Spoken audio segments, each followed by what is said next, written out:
Hello dear UPSC aspirant, welcome back to my channel IAS commando.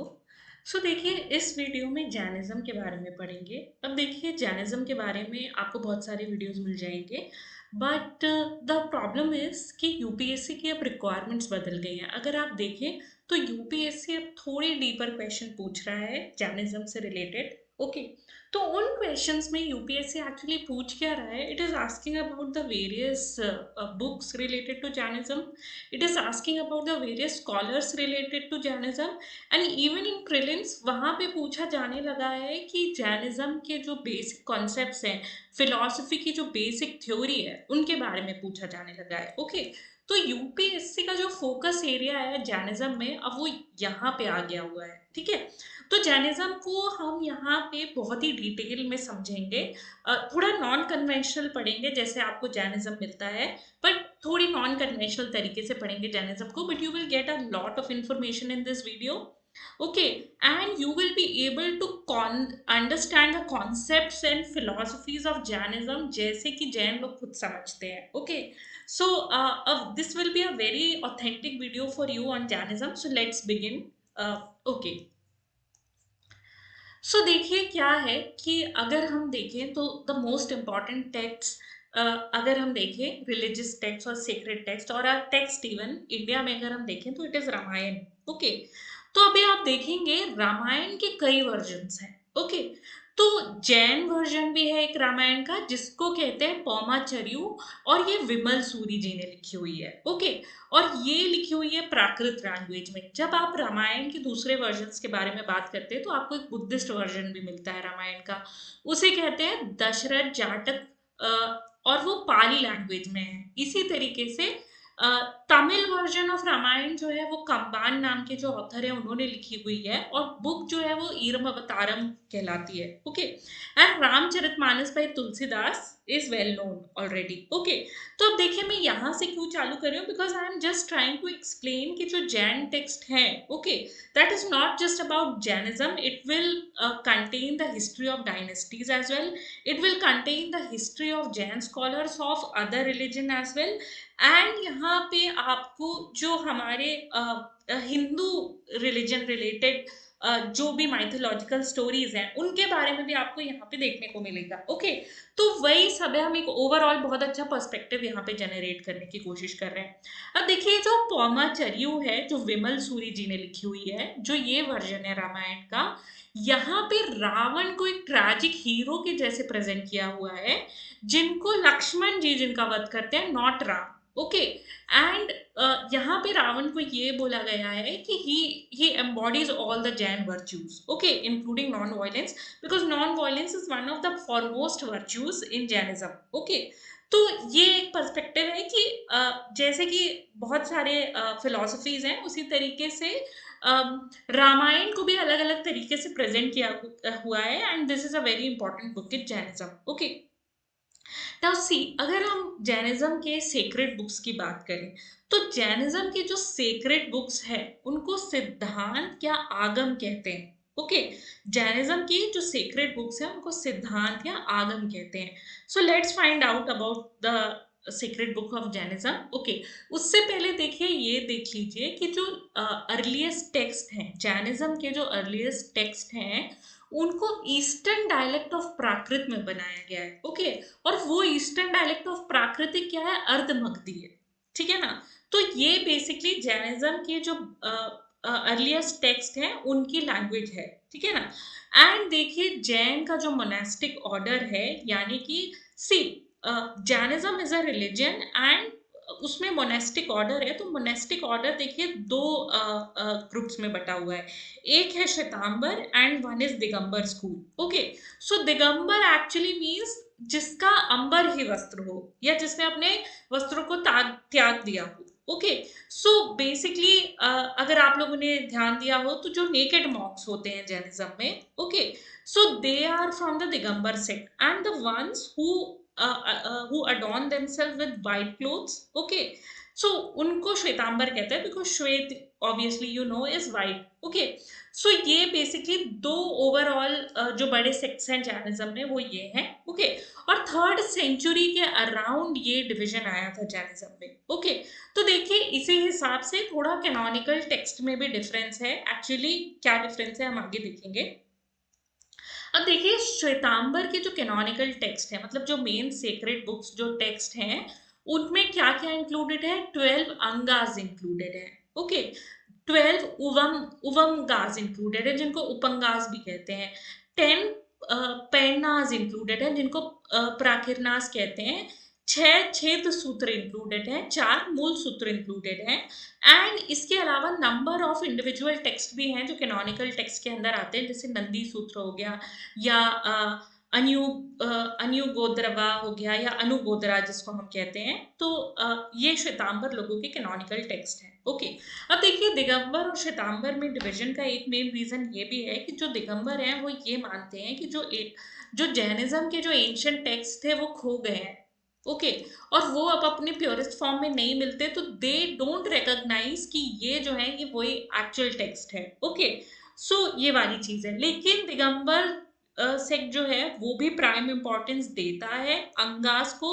Okay, और इसके अलावा भी इनमें से बहुत सारे ऐसे टेक्स्ट हैं जो क्लब करके अंग बेहयास कहलाते हैं, और वो श्वेतांबर में भी इंक्लूडेड है और दिगंबर में भी इंक्लूडेड है। बट मेजरली दिगंबर लोगों का ये मानना है कि जो आगम है वो लार्जली दे आर बीइंग वो सो बेसिकली दिगंबर लोगों का ये मानना है कि जो आगम है वो largely they have been lost. Okay, so let's move on now. So देखिए कैनोनिकल टेक्स्ट में हमने देख लिया कि क्या कैनोनिकल टेक्स्ट है। ओके, अब देखिए श्वेतांबर ट्रेडिशन के अकॉर्डिंग अगर हम देखें तो जो अंग है, जो हमने 12 अंगों की बात करी यहाँ पे, ओके, वो एक काउंसिल में कंपाइल हुए थे जो पाटलिपुत्र में हुई थी। ओके, और जो पूरा कैनन है जो कंपाइल हुआ अ, वो 5th और 6th सेंचुरी में वल्लभी गुजरात में हुआ। ओके, और ये वाली जो काउंसिल है जो 5th और 6th सेंचुरी वल्लभी गुजरात में हुई, ओके, ये इसको प्रिसाइड किया था देवर्देश शमश्रमणा ने। ओके, तो देखिए यहाँ पे हम क्या बोल रहे हैं कि अंगास को कंपाइल किया हुआ है पाटलिपुत्र में, और जो पूरी कैनन है जो हमने अभी डिवीजन देखा कैनन में कि अंग है, उपंग है, ओके, प्राकिरनाज है, छिद्र सूत्र है, मूल सूत्र है, ठीक है ना। तो ये सब मिला के पूरा जो कैनोनिकल कंपाइलेशन है वो हुआ वल्लभी गुजरात में, और वो जो काउंसिल थी वो प्रिसाइड करी गई थी by Devarddhi Kshamashramana. Okay, so this is a very important fact. Okay, now देखिए जो नॉन कैनोनिकल टेक्स्ट है, ये तो सेक्रेट टेक्स्ट हो गए, but there are other text है ना, जो कि they will give some commentary on Jainism, और जैनिज्म के बहुत सारे और एस्पेक्ट्स भी एक्सप्लोर करते हैं। तो हम नॉन कैनोनिकल टेक्स्ट के बारे में यहाँ पे पढ़ते हैं। तो नॉन कैनोनिकल टेक्स्ट जो है जैन्स के, वो प्राकृत डायलेक्ट्स में है पार्टली, और देखिए प्राकृत डायलेक्ट्स में भी महाराष्ट्री जो है वो एक स्पेशल डायलेक्ट है। ओके, उसमें मिल जाएंगे, and partly in Sanskrit. Okay, तो ये जो है वो बेसिकली नॉन कैनोनिकल टेक्स्ट की लैंग्वेज है। ओके, अब नॉन कैनोनिकल टेक्स्ट में हमें मिलते क्या है? हमें ये मिलते हैं निर्युक्तिज, भाष्य और चूर्णीज मिलती हैं जो कि महाराष्ट्री और प्राकृत में है। ओके, और अर्ली मिडिवियल में हम अगर देखें तो टीकाज, वित्रीज, अवचूर्णीज ये संस्कृत में है। ओके, आप इनके बीच में डिवीजन याद रखिएगा। बेसिक डिवीजन क्या है जब हम इनके बारे में बात करें कि ये नॉन कैनोनिकल टेक्स्ट है। Okay, so they are not included in the canons और the basics of the Jain religion, but they are very important books of Jainism. And उनमें जो दो डायलेक्ट्स हैं वो एक मतलब प्राकृत तो डायलेक्ट है ही, और महाराष्ट्री जो है special dialect of. So these non-canonical texts have been compiled in Prakrit dialects, especially Maharashtri, और partly संस्कृत में भी। तो संस्कृत में अर्ली मिडिवियल पीरियड में ज्यादा लिटरेचर बना है। बाकी आप ऑब्वियसली जानते होंगे कि प्राकृत और पाली में पहले का लिटरेचर ज्यादा है इंडिया में। Okay, so this is the thing. आप देखेंगे कि ज्यादातर जो बुद्धिस्ट लिटरेचर है जो हम आने वाले वीडियोस में पढ़ेंगे वो पाली से रिलेटेड है, और प्राकृत से रिलेटेड आपका जैन लिटरेचर मिल जाएगा। एंड जैसे जैसे टाइम बढ़ता है तो देन वी फाइंड कि अब जो टेक्स्ट है वो संस्कृत में आने लगते हैं। ओके, तो नॉन कैनोनिकल वर्क्स में यानी कि जो कमेंट्रीज है कैनोनिकल वर्क पे, उसमें आपको ये निजुक्तिस या निरुक्तिस, भाष्य और चूर्णीज मिल जाते हैं जो इन लैंग्वेजेस में है। और अर्ली मिडीवियल में टीका, वृत्ति और अवचूर्णी संस्कृत में आपको मिल जाते हैं। ओके, देखिए क्योंकि बहुत ज्यादा लिटरेचर के बारे में पूछा जा रहा है, इसलिए हम बहुत अच्छे से इसको कवर कर रहे हैं। ओके, इसके बाद आप देखिए, इसके बाद अगर देखें हिस्टोरिकल पर्सपेक्टिव से अगर हम देखें, तो हमें जीनियोलॉजिकल लिस्ट मिल जाती है। जीनियोलॉजिकल लिस्ट मतलब क्या, हम मान सकते हैं कि जो इंपॉर्टेंट डायनेस्टीज हैं उनकी फैमिली ट्री। ओके, सो अभी देखिए ये जो जीनियोलॉजिकल लिस्ट है ये आपको कहाँ मिलेगी, जैन पटावलीज में और थेरावलीज में। यहाँ पे आपको बहुत ही प्रिसाइज क्रोनोलॉजिकल डिटेल्स मिलते हैं अबाउट जैन सेंट्स। ओके, लेकिन जैन पटावलीज और थेरावलीज में जो आपको क्रोनोलॉजिकल डिटेल्स मिलते हैं वो कभी कभी एक दूसरे को कॉन्ट्रडिक्ट करते हैं, बिकॉज इंडिया में ओके अभी भी हम देखेंगे तो बुद्ध का जो जन्म का एक पर्टिकुलर ईयर है वो नहीं डिसाइड हुआ है। Some writers consider something else and ये करके चीजें हैं। ओके, अब देखिए जैन जैन लोगों में पुराण्स भी होते हैं, ठीक है ना। ऐसा नहीं है कि सारे पुराण्स हिंदुइज्म से रिलेटेड है। जैन लोगों में जो पुराण्स होते हैं, श्वेतांबर उनको कहते हैं, चरितास, ठीक है ना। तो जैन पुराणों में बेसिकली आपको जैन सेंट्स की हैगियोग्राफीज मिल जाती हैं। ओके, और देखिए पुराणों में जो आपको सारा very important part of Jain literature. Okay, तो जैन लोगों के जो पुराण्स होते हैं, श्वेतांबर जो सेक्ट है वो उनको चरित चरित बुलाते हैं, चरितास बुलाते हैं, ठीक है। और ये चरितास में बेसिकली होता क्या है, हैगियोग्राफीज ऑफ सेंट। ओके, हैगियोग्राफीज मतलब कि सेंट्स की जब हम लाइफ के बारे में लिखते हैं तो हम उसको हैगियोग्राफी कहते हैं। Okay, of the Jain saints. तो बेसिकली तीर्थंकर के बाद, तीर्थंकर्स जो होते हैं जैनिज्म में, उनके बारे में जैन पुराण में लिखा हुआ है, लेकिन कुछ और मटेरियल भी आपको मिल जाएगा। ओके, तो आदि पुराण है 9th सेंचुरी में लिखी हुई है।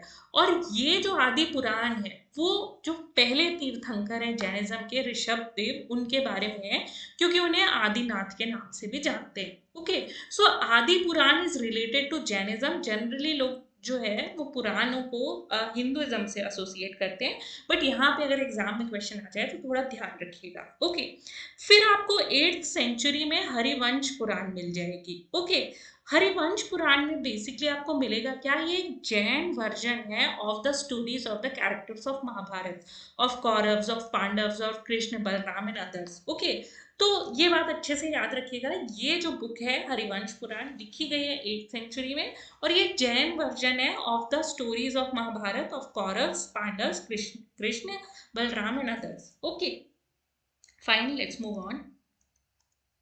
ओके, अब देखिए इसके अलावा जो इम्पोर्टेंट बुक है, ये शायद एग्जाम में वन ऑफ द ऑप्शंस में आ ही चुकी है, तो अब इस पे क्वेश्चंस तो आने बनते हैं आगे। सो देखिए ये बुक यूपीएससी में लास्ट ईयर ऑलरेडी ऑप्शंस में दे रखी थी। सो ये बुक का नाम है त्रिशस्तिलक लक्षण महापुराण, और ये लिखी है जिनसेन ने और गुणभद्र ने। और ये 9th सेंचुरी में ये बुक भी लिखी गई है, बिकॉज आप देखेंगे पुराण जो है वो 7th 8th 9th सेंचुरीज में ज्यादातर कंपाइल किए जा रहे हैं।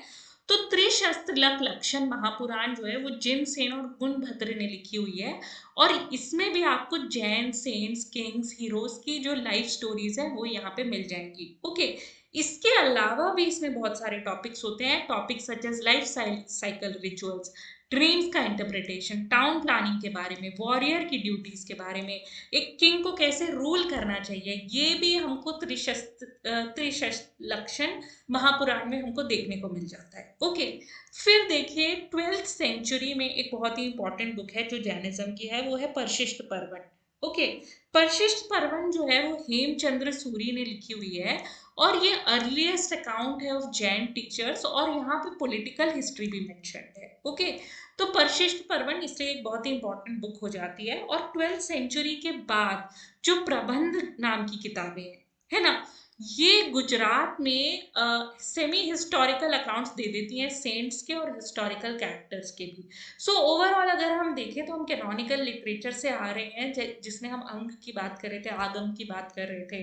ओके, और वहां से हम देख रहे हैं कि सेंचुरीज एंड सेंचुरीज, है ना? सेंट्स की स्टोरीज की बुक्स हैं और पॉलिटिकल हिस्ट्री की बुक है and all these things. Okay, so this is like rough sketch of Jain literature. Okay, फिर देखिए ऐसा नहीं है कि सिर्फ प्राकृत में या संस्कृत में ही बुक्स हैं। ओके, आपको कन्नड़ लिटरेचर में भी जैन थीम्स बहुत ज्यादा मिल जाएंगे, बिकॉज कर्नाटका जो है that was a strong hold of Jainism, specially Digambar sect. Okay, so Kannada literature में आप जैन थीम्स देखेंगे। अब देखिए कन्नड़ लिटरेचर में अगर हम देखें तो बहुत ही इंपॉर्टेंट पोएट्स हैं कन्नड़ लिटरेचर में। ओके, इनकी ये ट्रिनिटी ऑफ पोएट्स हैं, पंपा, पोना एंड रन्ना। ओके, और ये तीनों ही पोएट्स पंपा, पोना एंड रन्ना ये जैन पुराणों, इन्होंने जैन पुराण लिखे हुए हैं, ठीक है ना? एंड अगर आप देखें, हमने आदि पुराण के बारे में पढ़ा हुआ था, जिसमें पहले तीर्थंकर ऋषभ देव के बारे में है, जिनको आदिनाथ भी कहते हैं। तो Pampa is the author of Adi Purana. Okay, fine. And Pampa besides being the author of Adi Purana, इन्होंने एक और बुक लिखी है, विक्रम अर्जुन विजय, और ये जो है ये महाभारत की स्टोरी पे बेस्ड है। ओके, तो यहाँ पे आपको कन्नड़ लिटरेचर का भी थोड़ा सा वो मिल जाता है। एंड आपको ऑब्वियसली यहाँ पे पता होगा, है ना, कि पंपा, पोना एंड रन्ना जो है ये बेस्ट पोएट्स हैं कन्नड़ लिटरेचर के 10th सेंचुरीज में। ओके, तो ये कन्नड़ लिटरेचर बुक्स हमारी हो गई। चलिए आगे बढ़ते हैं। अब देखिए पोन्ना जो है ना, वो संस्कृत में भी लिखते थे और वो कन्नड़ में भी लिखते थे, है ना? एंड ये पोन्ना जो है, इनको टाइटल दिया गया था उभय कवि चक्रवर्ती का। ओके, सो उभय कवि चक्रवर्ती का क्या मतलब है कि imperial poets in both the languages. Okay, so he was such an important poet. और देखिए ये जो चामुंडा राय हैं, ये एक मिनिस्टर थे गंगा किंग्स के दौरान। इन्होंने त्रिशक्ति लक्षण महापुराण में लिखा हुआ है, जिसमें 24 जैन सेंट्स यानी कि तीर्थंकर जो हैं, 24 तीर्थंकर जो हैं जैनिज्म के, उनके बारे में बताया हुआ है। ओके, फिर आप देखेंगे 12th सेंचुरीज में नागचंद्र और Abhinava Pampa wrote Ramachandra Charita Purana, one of the many Jain versions of Ram story. तो जैनिज्म में राम की स्टोरी बहुत ज्यादा है। ओके, सो एक हमने पौमाचर्यु से चालू किया था, नाउ यू सी दैट अभिनव पंपा और रामचंद्र, इन्होंने क्या लिखी है, रामचंद्र चरित पुराण लिखी है, जो कि जैन वर्जन है राम स्टोरी का अगेन। ओके, एंड देन आपको कन्नड़ लिटरेचर में ही 12th सेंचुरीज में मिल जाएगा नेमिनाथ की लीलावती, जिसमें वर्स भी है, प्रोज भी है, और ये एक लव स्टोरी है कादम्ब प्रिंस की with a beautiful princess. Okay, so these are all the books of importance that you should remember. या तो आपको डायरेक्टली पूछेगा या आपको ऑप्शन एलिमिनेशन में काम में आएगी। Okay, so let's move on. There are some other Jain text जिनके हमें एटलीस्ट नाम जानने की जरूरत है। तो एक जैन टेक्स्ट है, उसका नाम है उत्तर अध्ययन सूत्र।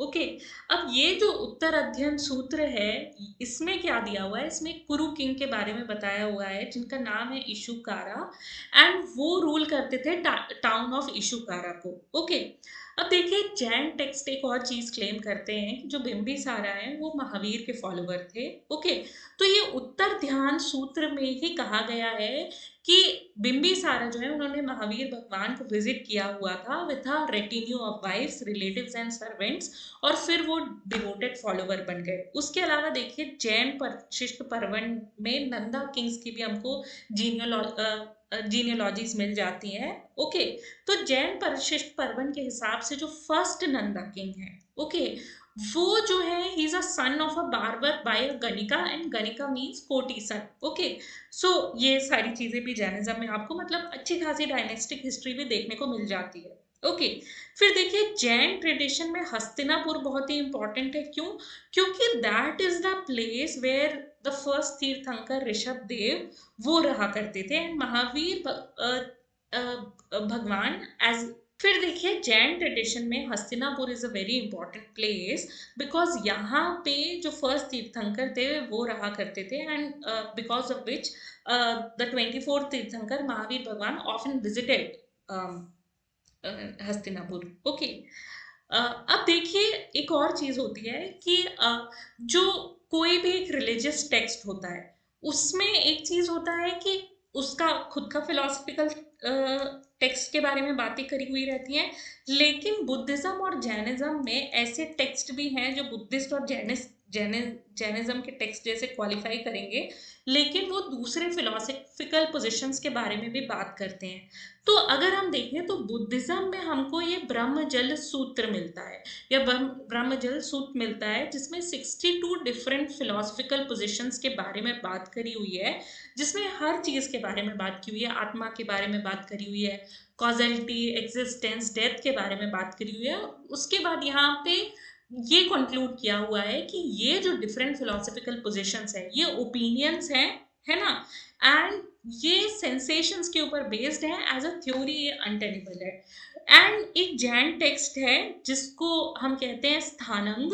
ओके, इसमें भी दूसरे रिलीजियस डॉक्ट्रिन्स को डिस्कस किया हुआ है, उसके बारे में डिस्कस किया हुआ है। ओके, अब देखिए एक बहुत ही इंपॉर्टेंट चीज है ऑफ द एंशियंट टाइम्स, कि एक आजीविका सेक्ट था जो कि बिल्कुल ही एसेटिक सेक्ट हुआ करता था। ओके, तो वो लोग न्यूडिटी भी प्रैक्टिस करते थे, they will like eat very less and all those things, ठीक है ना। तो ये भी एक सेक्ट हुआ करता था, हालांकि ये बोलते हैं कि ये सेक्ट काफी पुराना है, लेकिन इसमें मक्खली गोसाला जो है इसके मोस्ट इम्पॉर्टेंट लीडर कहलाते हैं। ओके, लेकिन अगर आप देखेंगे जो मक्खली गोसाला है, इनका बहुत ज्यादा सीवियर क्रिटिसिज्म आपको मिल जाता है बुद्धिस्ट और जैन टेक्स्ट में देखने के लिए। तो हिस्टोरियंस का क्या क्या कहना है कि क्योंकि आजीविकास का बहुत ही सीवियर क्रिटिसिज्म हमको देखने को मिलता है बुद्धिस्ट और जैन टेक्स्ट में, तो ये उस समय वर्दी राइवल्स रहे होंगे इन रिलीजन के। Okay, so this is what is being interpreted. अब देखिए अंगुत्तरा निकाय जो है बुद्धिज्म में, ओके, तो वो डिस्क्राइब करती है मक्खली घोसाल को as a foolish man, okay, who had like who brought more grief and sorrow. Okay, तो ये बात कही गई है अंगुत्तर निकाय में। बुद्धिस्ट टेक्स्ट में अगर हम देखें तो इनको कहा गया है कि जो जितनी भी समन डॉक्ट्रिन्स हैं, ओके, इसमें जो आजीविका डॉक्ट्रिन है वो बहुत ही डेंजरस डॉक्ट्रिन है।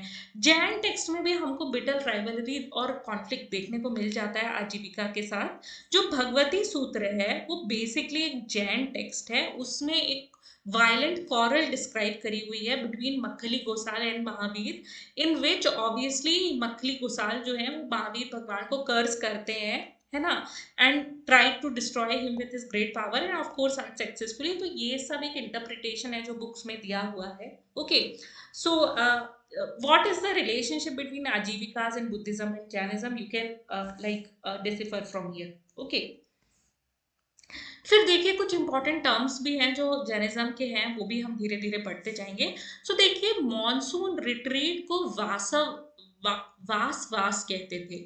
ओके, मॉनसून रिट्रीट को वास वास कहते थे। आज के टाइम पे देखिए आज भी जैन मॉन्क्स होते हैं, there are Shwetambar monks, there are Digambar monks, both of them.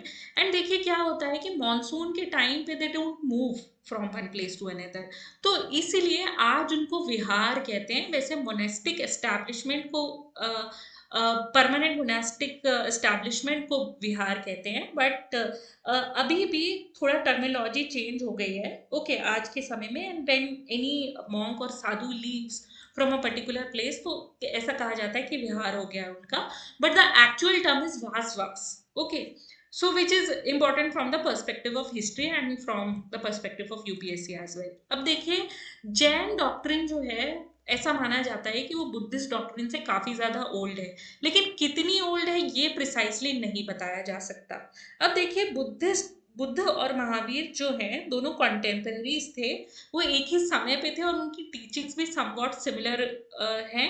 क्यों? क्योंकि वहां पे वेदों की अथॉरिटी को रिजेक्ट किया गया है और उनकी नॉन थीस्टिक डॉक्ट्रिन है। ओके, थीस्टिक डॉक्ट्रिन का मतलब क्या होता है? ओके, देखिए नॉन थीस्टिक डॉक्ट्राइन का मतलब ये होता है कि यहाँ पे ये बिलीव गॉड के एग्जिस्टेंस में बिलीव नहीं है। ओके, यहाँ पे गॉड के एग्जिस्टेंस में बिलीव नहीं है। तो बुद्धिज्म और जैनिज्म जो है, या बुद्ध और महावीर जो है, उनकी जो डॉक्ट्राइन है वो नॉन थीस्टिक डॉक्ट्राइन थी, और उन्होंने वेदों की अथॉरिटी को भी रिजेक्ट किया हुआ था। तो ये चीज दोनों रिलीजन में सिमिलर थी। ओके, अब देखिए थोड़े जैनिज्म के बारे में, उसकी फिलॉसफी के बारे में थोड़ा एक्सप्लोर करते हैं, बिकॉज लास्ट ईयर एक क्वेश्चन आया था। ओके, तो देखिए जैन जो वर्ड है उसका मीनिंग क्या है, जिन, है ना। और जिन का मतलब क्या होता है, इट मींस विक्टर, और उसने मतलब विजय पाली है, और विजय मतलब विक्ट्री किस चीज पे पाली है। ओके, तो उसने अपने, पहली बात तो अपने सेंसेस पे विजय पाली है ना, जिसको हम हिंदी में कहते हैं अपनी इंद्रियों पे विजय पाली है। And the thing is, it also means, जिन का मतलब है कि उन्होंने इनफाइनाइट नॉलेज को अटेन कर लिया है, एंड वो नॉलेज अब दूसरों को they are teaching to attain, how to attain moksha and liberation from the cycle of rebirth. Because देखिए the process of birth and the process of living, ये दोनों ही रिलीजन में माना गया है कि that is a painful process, a suffering भरा प्रोसेस होता है। तो क्योंकि रीबर्थ का कॉन्सेप्ट है, इसलिए रीबर्थ से लिबरेशन पाने के लिए मोक्ष की जरूरत है, और मोक्ष पाने के लिए you need infinite knowledge. Okay, so basically जिन का मतलब वही होता है कि जैन वो लोग कहलाते हैं जो कि जिन के फॉलोवर हो। और जिन का क्या मतलब है कि जिन्होंने विजय पाली है, he is a victor over his senses and having infinite knowledge as well. Okay, and he teaches others how to attain moksha और लिबरेशन। ओके, सो तीर्थंकर जो है वो अनदर वर्ड है फॉर जिन। ओके, तीर्थंकर का क्या मतलब होता है, फोर्ड बिल्डर। ओके, और फोर्ड, इन्होंने कौन सा फोर्ड बिल्ड किया हुआ है, इन्होंने वो फोर्ड बिल्ड किया हुआ है जो आपको सफरिंग के ओशियन के पार ले जाने में काम करेगा। ओके, सो बिकॉज जो तीर्थंकर्स हैं वो अपनी लाइफ से और उन्होंने अपने टाइम में जो टीचिंग दी है उससे आपको सफरिंग से उबार रहे हैं। Okay, so because that helps, तो इसलिए उनको तीर्थंकर कहा जाता है, ठीक है ना। चलिए, अब देखिए जैनिज्म की जो फिलॉसफी है उसमें टाइम का कॉन्सेप्ट बहुत ही इंपॉर्टेंट है। ओके, तो देखिए टाइम का जो कॉन्सेप्ट है जैनिज्म में, तो टाइम एंडलेस है जैनिज्म में। ओके, एंडलेस कैसे है कि जो टाइम चलता रहता है, या जो इरा चलता रहता है, वो चलता है हाफ साइकिल्स में।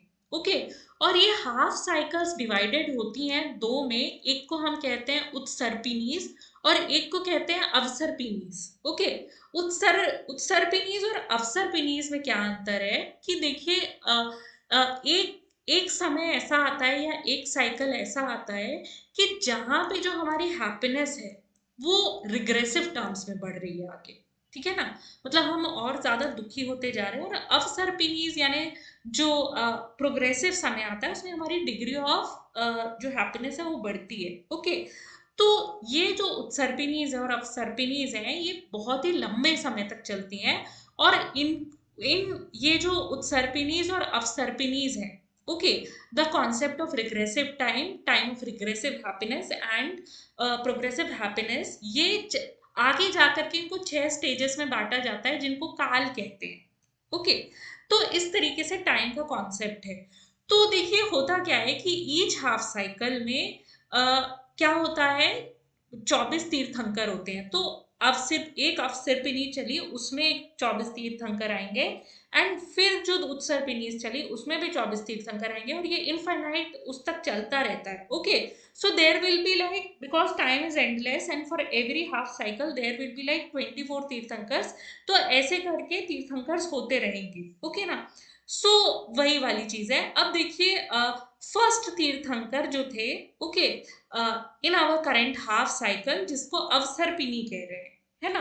अवसर्पिणी is degree of happiness but in regressive terms, ठीक है ना। तो फर्स्ट तीर्थंकर अवसर्पिणी के हैं ऋषभ देव, है ना। और देखिए अगर हिस्टोरिकली हम हर तीर्थंकर की डेट एसरटेन करना चाहें तो that is not very easy. Okay, but जिनकी एसरटेन किया जा सकता है उनके बारे में बात करते हैं। तो जो नेमिनाथ है जो तीर्थंकर है, ही इज द 22nd तीर्थंकर, and he belongs to the Saurashtra region of Gujarat. Okay, and the 23rd Tirthankar is Parashnath. He lived in Banaras. Okay, and then जो 24वें तीर्थंकर हैं जिनके नाम से जैनिज्म करंट टाइम में जाना जाता है, ओके, महावीर भगवान, okay, because he is a great hero, that's why he is called Mahavir, he is a brave one, ठीक है ना। तो इसीलिए ये कुछ हिस्ट्री हुई तीर्थंकर्स के बारे में एंड द इम्पोर्टेंस कि किस तरीके से कॉन्सेप्शन है रिलीजन में, ठीक है। एंड देखिए सारे जो जिन्स हैं या सारे जो तीर्थंकर हैं वो सारे ही सेम डॉक्ट्रिन ही बताते हैं, ओके, अलग नहीं बताते, सेम डॉक्ट्रिन नहीं बताते, ओके। अब देखिए जिन में एक और चीज है, जैन है जो जिन को फॉलो करते हैं उनको कहा जाता है कि उन्हें सुपर ह्यूमन इंसाइट और नॉलेज है, ठीक है ना। तो ऐसा बोला जाता है जैन ट्रेडिशन में कि जो जिन है is born only with unusual characteristic that marks him for its future destiny, है ना।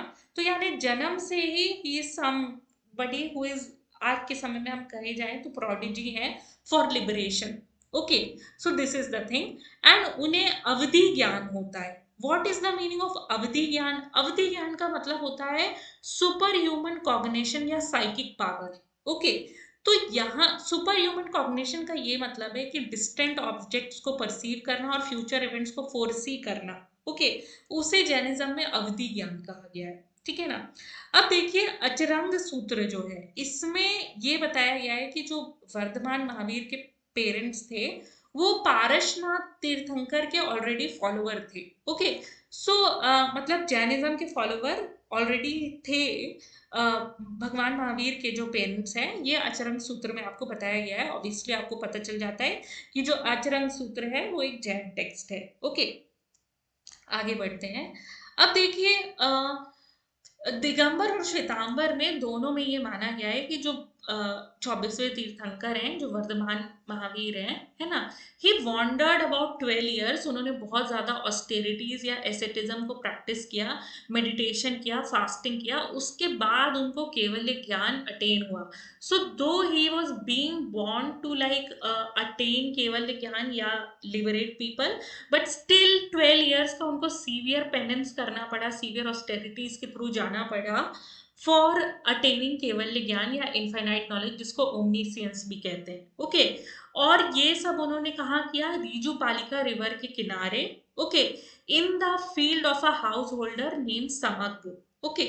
So this is a little bit history.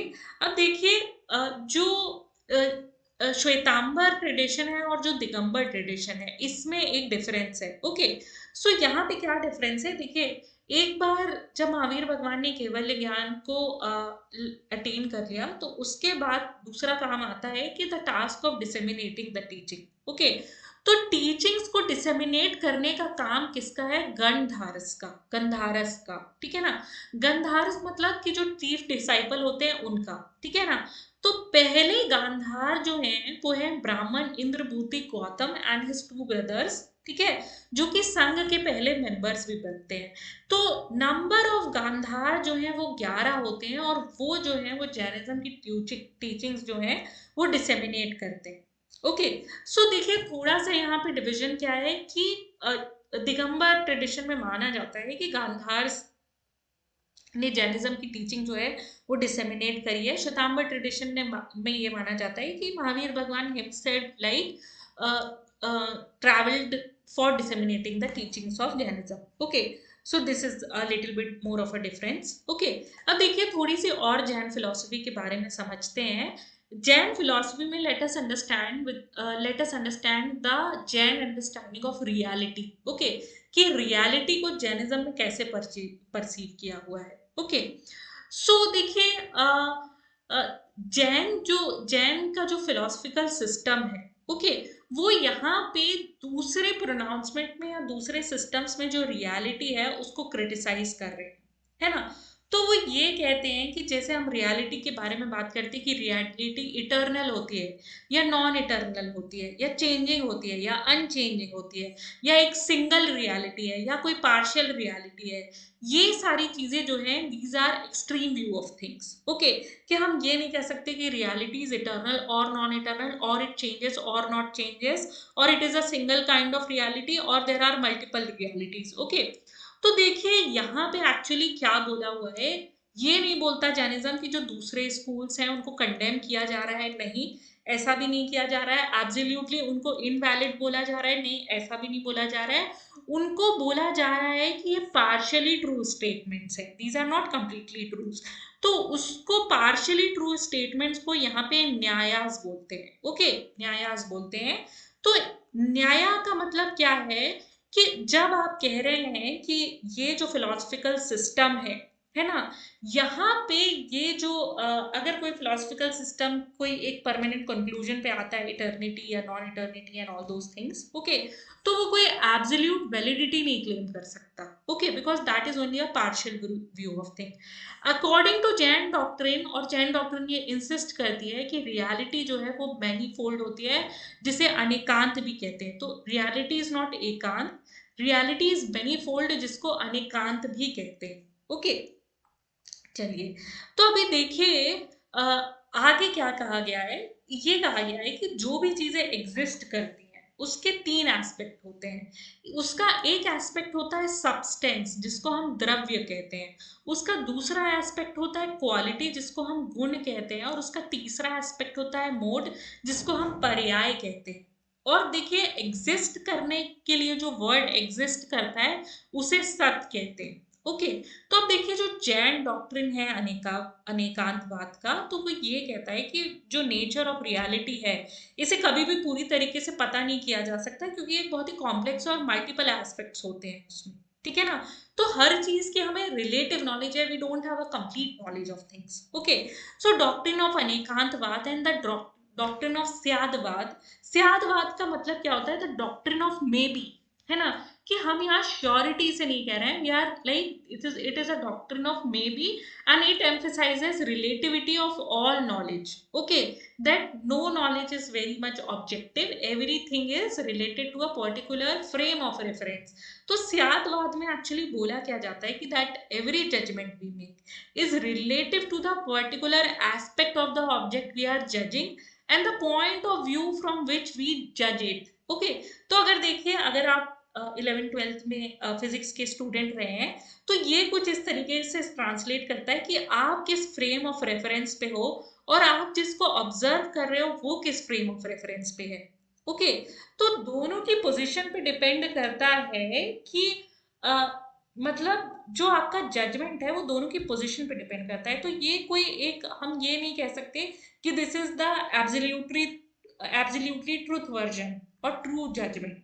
Okay, it is dependent upon a particular frame, जहां से हम देख रहे हैं, जहां हमारा व्यू पॉइंट है। So no judgement is true without qualification. Okay, तो हर चीज में देर आर सम, हम कह सकते हैं कि कॉन्टेक्स्ट होता है ना, उस कॉन्टेक्स्ट में वो जजमेंट वैलिड है, it is not valid ultimately. Okay, so this is the thing about anikantvad and sadvad. I hope you understood it. Okay, सो देखिए, एसेंशियल पॉइंट है क्या स्यादवाद और अनिकांतवाद के पीछे, कि जो रियलिटी है उसको कंप्लीटली ग्रास्प नहीं किया जा सकता, उसकी एंटायरिटी और उसकी कॉम्प्लेक्सिटी को। ठीक है ना, so this is the thing, and all that is possible, all that we are doing is we are like having a partially true statements और partially true judgments about thing. Okay, so जब भी हम reality के बारे में बात कर रहे हैं, तो हमें उसको प्रिफिक्स करना चाहिए। कौन से वर्ड से? Syat, may be. Okay, may be, और इन सम रिस्पेक्ट और इन सम कॉन्टेक्स्ट। ओके, तो and eva, eva refers to in fact. Okay, and sat refers to may be और इन सम रिस्पेक्ट। ओके, तो जब हम सतीवा की बात करते हैं, तो हम ये बोल रहे होते हैं कि जिस भी बारे में हम बात कर रहे हैं, so we don't have a complete knowledge of those things. Okay, we are only speculating about those things. There is a perspective related to a particular frame of reference or a context. Okay, so this is about the philosophy. अब देखिए, अगर हम यहाँ पे बात करें with addition of सतीवा, तो हर, अगर जीव की बात करें, है ना, कि जीव जो है या जो सोल है वो इटर्नल होती है। ठीक है, तो that would be accepted as partially true.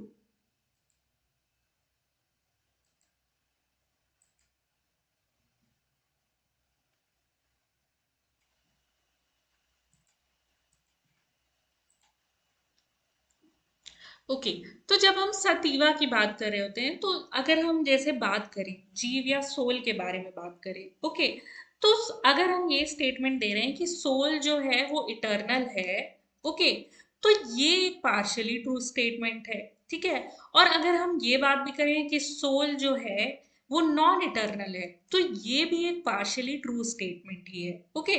सो सत ईवा सोल के या जीव के बारे में बात करें, so then we have two contradicting perspective that can be partially true, okay. तो देखिए, सो बेसिकली फिलॉसफी बोलती क्या है कि एनी एस्पेक्ट ऑफ रियलिटी जो है वो चार फैक्टर्स पे डिपेंड करती है। स्पेसिफिक बीइंग पे डिपेंड करती है, जिसे हम स्वद्रव्य कहते हैं। स्पेसिफिक लोकेशन पे डिपेंड करती है, फ्रेम ऑफ रेफरेंस जिसे हम स्वक्षेत्र कहते हैं। स्पेसिफिक टाइम पे डिपेंड करती है, जिसे हम स्वकाल कहते हैं। और स्पेसिफिक स्टेट पे रेफर करती है, जिसे हम स्वभाव कहते हैं। अब देखिए, ये जो आपको थ्योरीज मैं बता रही हूँ, आपने देखा होगा इतने सारे फिलोसफिकल एसेज आते हैं, ओके। आप इनको आप बहुत अच्छे से, है ना, उसको ऐसे के टॉपिक में फिट करके you can elaborate on these theories, okay. So ये चीजें हैं। अब देखिए, ये जो आइडियाज हैं ये आगे चल करके थ्योरी ऑफ सप्तभंगी न्याय बनाते हैं, सेवन फोल्ड न्यायास जिसको कहते हैं, ओके। तो पार्शियली ट्रू स्टेटमेंट न्यायास जिसको कहते हैं, ओके। सो सप्तभंगी न्याय की थ्योरी बनाते हैं ये, ओके। तो अभी हमने इतना जान लिया कि सप्तभंगी न्याय की थ्योरी जो है वो जैनिज्म से रिलेटेड है। हमने स्व के बारे में जान लिया, सत के बारे में जान लिया, ईवा के बारे में जान लिया, okay. So now we have a good knowledge about the philosophy of Jainism, okay. So this is the thing. अब देखिए, ये भी बोलते हैं कि जो भी एग्जिस्टिंग रियलिटी है उसमें तीन बेसिक कैटेगरी होती है। एक होती है सेंटिएंट। सेंटिएंट का क्या मतलब होता है कि दैट विच हैज कॉन्शियसनेस। सी देखिए, जैनिज्म में ये भी बोलते हैं कि जो एग्जिस्टिंग रियलिटी होती है उसमें तीन बेसिक कैटेगरीज होती हैं। एक होती है सेंटिएंट, एक होती है मटीरियल, और एक होती है नाइदर सेंटिएंट और नॉर मटीरियल, ओके। सो एग्जिस्टिंग रियलिटीज की तीन कैटेगरीज आपको क्या मिलेंगी? Sentient, material and neither sentient nor material, okay. तो जो सेंटिएंट कैटेगरी होती है दैट इज रिप्रेजेंटेड बाय जीव, ठीक है ना। तो जीव का मतलब क्या होता है कि जिसमें लाइफ हो, सोल हो, उसको हम क्या बोलते हैं? जीव बोलते हैं, सेंटिएंट कैटेगरी में आता है। मैटर जो होता है it is the second category, और मैटर का मतलब क्या होता है? It is an aggregate of atoms, जिसको पुद्गाल भी कहते हैं, ओके। तो एक चीज हो गई जीव और एक चीज हो गई पुद्गाल। पुद्गाल का एक्चुअली मतलब क्या है कि तीन बेसिक कैटेगरीज है एग्जिस्टेंट रियलिटीज की, उसमें जो एग्रीगेट ऑफ एटम्स है, जो मटेरियल कंटेंट है, उसको पुद्गाल कह रहे हैं, ठीक है ना। और थर्ड कैटेगरी मतलब क्या है? जो ना तो सेंटिएंट हो ना ही मटेरियल हो, तो उसका मतलब क्या होता है? अरूपी अजीव, ओके। अरूपी अजीव उसका मतलब होता है। तो उसमें देखिए चार सब्सटेंसेस है अरूपी अजीव में। द्रव्य है, स्पेस है, आकाश है, प्रिंसिपल ऑफ मोशन है, ठीक है ना, एंड प्रिंसिपल ऑफ रेस्ट भी है, जिसको अधर्म कहते हैं। धर्म को यहाँ प्रिंसिपल ऑफ मोशन कहते हैं, और अधर्म को प्रिंसिपल ऑफ रेस्ट कहते हैं। टाइम ऑल्सो, काल इज ऑल्सो इंक्लूडेड, ओके। सो यहाँ पे ये चीजें हैं, है ना। थर्ड कैटेगरी होती है अरूपी अजीव की। चलिए, तो ये तो रियलिटी, ये तीन बेसिक कैटेगरीज हो गई, ओके।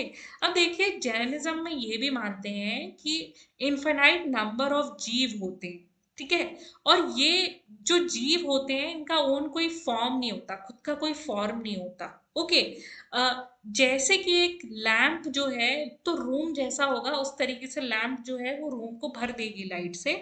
तो it will acquire the size and the form of the body it inhabits, and it become coextensive with it. तो जितना वो फैलेगा, है ना, जो भी बॉडी को एक्वायर करता है ना, जीव, उतना वो वैसा ही हो जाएगा, ठीक है।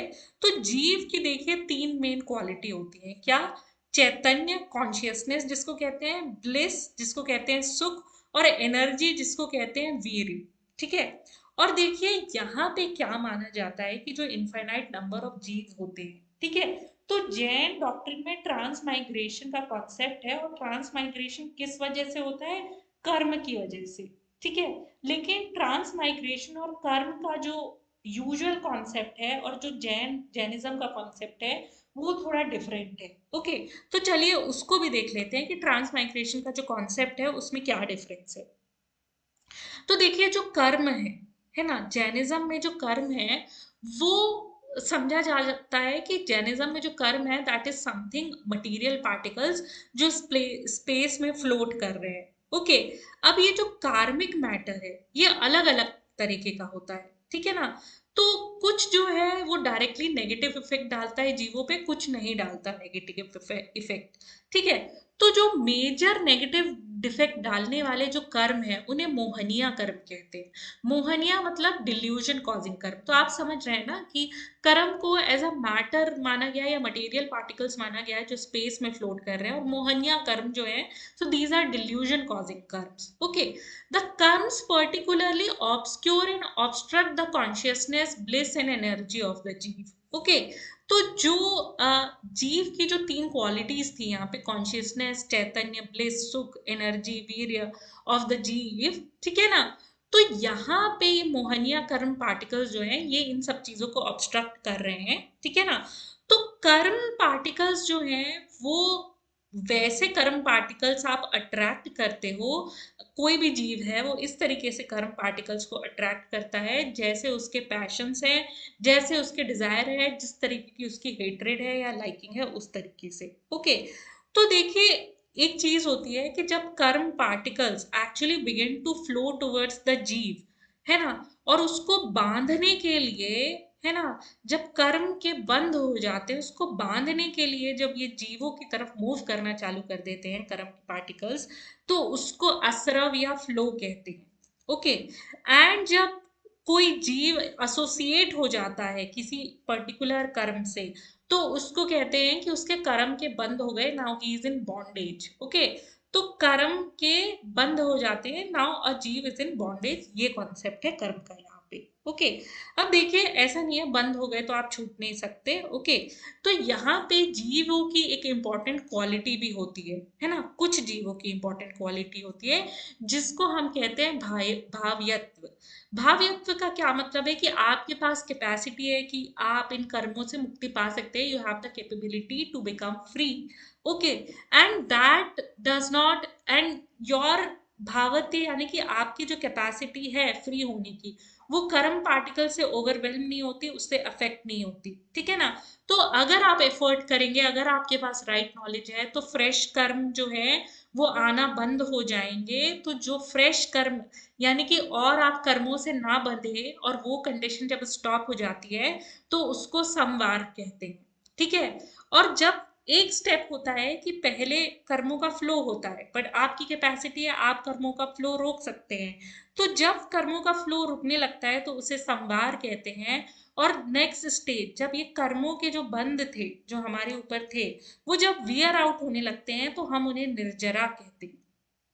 ओके, और जब सक्सेसिव स्टेजेस आती हैं तो वहां पे कॉन्शियसनेस का ट्रांसफॉर्मेशन होता है, वहां पे बिहेवियर का ट्रांसफॉर्मेशन होता है, और जीव जो है वो बॉन्डेज से लिबरेशन की तरफ मूव करने लगता है। तो पहले आप बॉन्डेज में जा रहे थे, आपके कर्मों के बंद हो रहे थे, and now you are being liberated. Okay, और जब last karma particles has moved away from jiva, ठीक है ना, तो इग्नोरेंस जो है वो डिसअपियर हो जाती है, फिर जो भी जीव है वो ओमनीसिएंट या आइडियल स्टेट में पहुंच जाता है, संसारों का जो साइकिल है वो ब्रेक हो जाता है और मोक्ष अटेन हो जाता है। ओके, तो बहुत ही लॉजिकल सी थ्योरी हम पढ़ के आए हैं तब से अभी तक। ओके, एंड देखिए the ladder leading from ignorance to omniscience, यानी कि आप पे पहले कर्मों के बंध थे, एंड वहां से आप ऑल नॉलेजेबल इन्फिनाइट नॉलेज वाले जब हो जाते हैं, तो उसके 14 स्टेजेस होते हैं, 14 स्टेजेस ऑफ प्यूरिफिकेशन, जिसको हम क्या कहते हैं, गुण स्थान, ठीक है। तो जब आप इन 14 स्टेजेस या 14 गुण स्थान से निकल करके आते हैं, so then you attain the condition of moksha और लिबरेशन। ओके, लेकिन सिर्फ इतना ही नहीं है, 13 स्टेज में आप केवल्य ज्ञान को अटेन कर लेते हैं, और जो भी केवल्य ज्ञान को अटेन कर लेते हैं उन्हें अरहत कहा जाता है। ओके, एंड अरहत का क्या मतलब एक्चुअली होता है कि इन्होंने कैपेबिलिटी एक्वायर कर ली है टीचिंग की, है ना, and he will now be known as tirthankara. Okay, and 14 stage जो आखिरी स्टेज है गुण स्थान की, that is achieve by an arhat immediately before his death, क्योंकि जो कुछ बचे हुए कर्म पार्टिकल्स रह जाते हैं, वो भी उससे भी लिबरेट हो जाते हैं, एंड जो लिबरेटेड सोल है वो एक लोक में पहुंच जाती है जिन्हें सिद्ध लोक कहा जाता है। Okay, so this is like the philosophy of Jainism. Okay, अब देखिए जैनिज्म में एक त्रिरत्न, तीन रत्नों का भी कॉन्सेप्ट है, और उसका मतलब क्या है? राइट फेथ विच इज सम्यक दर्शन, राइट नॉलेज विच इज सम्यक ज्ञान, and right conduct which is सम्यक चरित्र। ओके, एंड देखिए Jainism is not just like a doctrine, यहाँ पे बहुत सारे वो वाउस जो हैं वो फॉलो करने पड़ते हैं। तो देखिए जो मोनेस्टिक ऑर्डर है, यानी कि जो मॉन्क्स और नन्स हैं, उनके लिए अलग वाउस हैं, और यहाँ पे हम यूज करते हैं वर्ड लेटी। लेटी मतलब जो जिन के फॉलोवर्स हैं, ठीक है ना, जिन्होंने तीर्थंकर को जो तीर्थंकर के फॉलोवर्स हैं, the normal man, the people, the Jain people, okay, so they have some other vows to follow. Okay, तो देखिए जो 5 वोज मॉन्क्स और नन्स के लिए है, ठीक है ना, जो जिनको पंच महाव्रत कहा जाता है, ठीक है, वो क्या है? Ahimsa, that is not to injure any living being. Satya, okay, satya या सुनरीत, जिसका मतलब है कि कुछ भी आप झूठ नहीं बोलोगे, you will not say any falsehood, ठीक है, you will not steal, asteya, ठीक है, you will lead a celibate life which is brahmacharya, and you will not own anything which is aparigraha, यानी कि आप किसी चीज को भी अपना नहीं कहोगे। ओके, सो ये जो है मॉन्क्स और नन्स के लिए ये 5 ग्रेड वोस या पंच महाव्रत कहलाते हैं, ठीक है ना। चलिए आगे बढ़ते हैं। अब देखिए अहिंसा जो है वो जैनिज्म में सेंट्रल है, ठीक है ना। तो देखिए पहला जो वो है, यानी पहली जो प्रतिज्ञा है या ओथ है, वो मॉन्क्स के लिए भी कॉमन है और लेटी के लिए भी कॉमन है। So you can't like hurt people if you are just a follower of Jainism, so then you can't hurt people. Okay, so आप वायलेंस नहीं कर सकते। So the extent to which Jain carry this principle is connected to their idea of different forms of life, ठीक है ना। तो देखिए forms का मतलब क्या होता है? तो मेनली 4 फॉर्म ऑफ एग्जिस्टेंस होते हैं, ठीक है ना। आप गॉड होते हैं, देव होते हैं, ठीक है, this is one of the forms of life. Human यानी मनुष्य होते हैं, एक होते हैं हेल बींग्स जिनको नार की जीव कहते हैं, और एनिमल्स और प्लांट्स को हम कहते हैं त्रियंच गति कहते हैं, ठीक है ना। तो देव गति, मनुष्य गति, हेल बींग्स यानी नरक नरक की गति, एंड एनिमल और प्लांट्स मतलब त्रियंच गति। ओके, एंड देखिए जो ये प्रिंसिपल है डिफरेंट फॉर्म्स ऑफ लाइफ है, ओके, ये जो है एनिमल्स और प्लांट्स में जो त्रियंच गति हम बोल रहे हैं, दीज आर फर्दर सब डिवाइडेड इनटू स्मॉलर सब categories based on their sense of faculties, है ना। मतलब कि कितने सेंसेस होते हैं, कितनी इंद्रियां होती हैं, उस बेसिस पे एनिमल और प्लांट लाइफ को और ज्यादा कैटेगराइज किया हुआ है जैनिज्म में। ओके, तो देखिए लोएस्ट कैटेगरी जो होती है ना, उसको कहते हैं सिंगल सेंस बॉडी, यानी एक इंद्रिय जीव, ठीक है। And the lowest of these, यानी एक इंद्रिय में भी एक लोएस्ट कैटेगरी है, उसे निगोडास या टाइनी ऑर्गेनिजम्स कहते हैं, जिनका that only have the sense of touch. Okay, तो निगोडास वो टाइनी ऑर्गेनिजम्स है ना, एक इंद्रिय जीवों में भी जिनका क्या है, सिर्फ एक ही सेंस काम करता है, that is they can only feel the touch. Okay, so nigodas actually क्या है कि these are bond together in clusters, है ना, और दे उनकी लाइफ बहुत ही फास्ट होती है, like in a fraction of second they like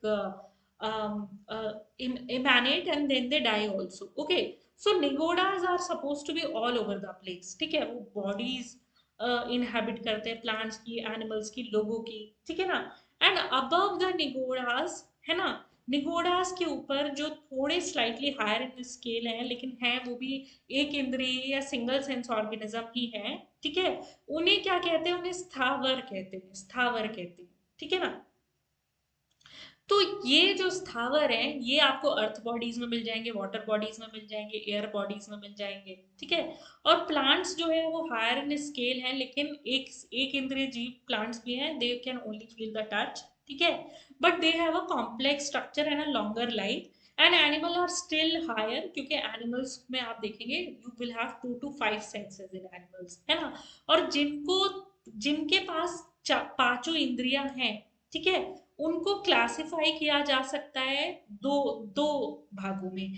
एक वो होते हैं जो कि टोटली इंस्टिंक्ट पे डिपेंडेंट होते हैं, और एक वो होते हैं जिनके पास रीजनिंग का पावर होता है। सो बेसिकली कि अगर हम देखें कि जीवों को जैनिज्म में क्लासिफाई कैसे किया हुआ है, तो वो हमने देख लिया। ओके, एक इंद्रिय जीव होते हैं, पंच इंद्रिय जीव होते हैं, ठीक है। और पंच इंद्रिय में भी कुछ ऐसे होते हैं जो इस इंस्टिंक्ट डिपेंडेंट होते हैं, और कुछ ऐसे होते हैं जिनके पास होती है रीजनिंग का पावर या सोचने का power, they are reasonable. Okay, so this is the classification. See what all terms I am telling, जैसे स्थावरा या निगोड़ा, so they can be asked in UPSC, okay, that falana term is related to which of the religion या which of the religious philosophy, या what is the meaning of this. So that is why I am teaching here. Okay, so this is the thing. So now, because it is believed that nicodas are especially found in sweet fermented substances, figs, honey, alcohol, तो इसलिए forbidden रहता है, इसलिए Jains do not consume figs and honeys and all these things. Okay, and जो रिनंशियंट रहते हैं, यानी कि जो मॉन्क्स या मोनेस्टिक ऑर्डर के जो नन्स हैं या मॉन्क्स हैं, उनको अहिंसा का बहुत ही हायर लेवल ऑब्जर्व करना पड़ता है अपनी डेली लाइफ में, ठीक है। ले पर्सन्स को हार्म करना अवॉइड करना है, किसको? जिनके दो या दो से ज्यादा सेंसेस हैं। लेकिन जो रिनंशियंट है, यानी जो मॉन्क्स या नन्स हैं, उनको रिफ्रेन करना है कि वो सिंगल सेंस बीइंग को, एक इंद्रिय जीव को भी ना हार्म करे। ओके, और स्थावर को भी ना हार्म करे। ओके, तो ले पर्सन यानी कि आम जैनी जो होते हैं, है ना, who are living in there like grihastha life, so they have to avoid harming beings of two or more senses, and the and the renunciants have to like refrain harming those which are single sense, एक इंद्रिय, स्थावर, निगोड़ास, इन सबका ध्यान रखना पड़ता है। Okay, so this is what people practice actually in Jainism. Okay, and देखिए जो मॉन्क है उनको सिर्फ दो ही चीज, क्योंकि अपारी ग्रह है, आप कुछ कुछ भी चीज है आप उसे अपना नहीं बुला सकते। ओके, तो जो मॉन्क है उनको अलाउड क्या है? एक स्मॉल ब्रूम रखना, जिसे राजोहरण कहते हैं। राजोहरण को आज पिछी कहते हैं। ओके, आज के समय में राजोहरण को पिछी कहते हैं, for brushing insects away. Okay, and जो वाटर होता है, जो वाटर होल्डिंग एक वेसल होता है, उसे कमंडल कहते हैं, वो टॉयलेट हाइजीन के लिए होता है। ओके, और श्वेतांबर लोग like they will beer white ropes, because उनको नहीं लगता कि न्यूडिटी जो है वो प्रैक्टिस अब नेसेसरी है होती, so they find the practice of nudity as unnecessary. So this is the thing, ठीक है। अब देखिए आगे और बढ़ते हैं, बुक्स और लिटरेचर के बारे में और पढ़ते हैं, which is very important for UPSC. तो जैन का जो जैन जो लिटरेचर है उसमें हेमचंद्र का परिशिष्ट पर्वन है, ठीक है। हेमचंद्र सूरी का परिशिष्ट पर्वन है, उसमें ये बताया गया है कि जो चंद्रगुप्त मौर्य थे उनका जैनिज्म से कनेक्शन है, ठीक है। और आपको बहुत सारे इंस्क्रिप्शन श्रवल पेंट गोला में मिल जाएंगे, जो कर्नाटका में सिंगल स्टोन मोनोलिथिक स्टैचू है। ओके, तो वहां पे आपको मिल जाएंगे चंद्रगुप्त से रिलेटेड या जैन सेंट भद्रबाहु से रिलेटेड, ठीक है। और देखिए बहुत सारे ऐसे ट्रैक्ट्स हैं, है ना, जिसको कहते हैं श्रावक चर्य, ठीक है। तो इसका मतलब, ये श्रावक चर्य का क्या मतलब होता है कि आप जैन लेटी हो, यानी कि normal Jain people, not the Monks and nuns, ठीक है। सो उनके लिए बहुत सारी उनके कंडक्ट से रिलेटेड बुक्स लिखी गई हैं या रूल्स लिखी हुई हैं। तो इनमें बहुत पॉपुलर है चरित्र चरित प्रभृत, ठीक है। चरित प्रभृत का क्या मतलब है? देखिए चरित प्रभृत एक टेक्स्ट है जो कि कुंद कुंद आचार्य ने लिखी हुई है, ठीक है ना। सो ये जो चरित प्रभृत जो टेक्स्ट है कुंद कुंद आचार्य ने लिखा हुआ है, सेकेंड सेंचुरी का है, ठीक है। और 17th सेंचुरी तक जैन लेटी के लिए बहुत सारे टेक्स्ट लिखे जा रहे थे। सो यू हैव दिस धर्म संग्रहित का, ठीक है, जो यशो विजय ने लिखी है, और उसमें भी बेसिकली जैन लेटी के लिए कंडक्ट के बारे में लिखा हुआ है, ठीक है ना। So these are all the important terms of Parishishta Parvan, ठीक है। आपके पास चरित प्रभारित जो कुंद कुंद आचार्य ने लिखी हुई है, धर्म संग्रहित का है जो यशो विजय ने लिखी हुई है। So these are your important terms, ठीक है। चलिए, फिर देखिए एक चीज होती है, हम कहते हैं श्रावक प्रतिमा।